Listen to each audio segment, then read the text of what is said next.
So what's up, what's up? Nandito na naman si Boy Technique. So ngayon, tuturo ko yung 1 to 10 na number sa Korean.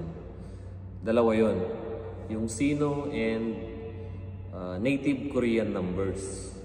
So unahin natin yung Sino. Il, I, Samsa, U, Nyok, Chil, Palko, Ship. Yun yung 1 to 10 ng Sino numbers. Then yung native naman, Hana, Tuse, Ne, Tasut, Yosot, Elgo, Yodol, Ahop, Yol.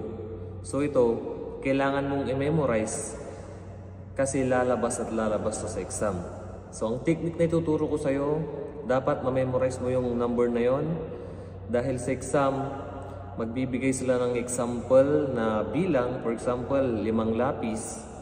So, mamimili ka kung native or sino ang gagamitin doon. So, dyan sa number na yan, may dapat gamitin.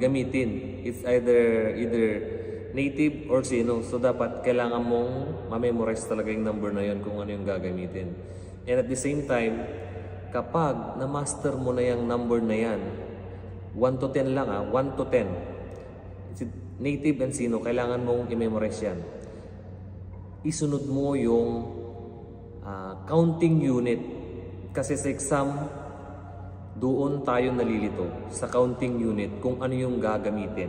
So kapag na-memorize mo yan, nalaman mo kung ano yung number na gagamitin, yung counting unit, kailangan mong i-memorize. Sigurado, makakapasa ka sa exam. Makukuha mo yung, masasagutan mo yung tanong sa exam.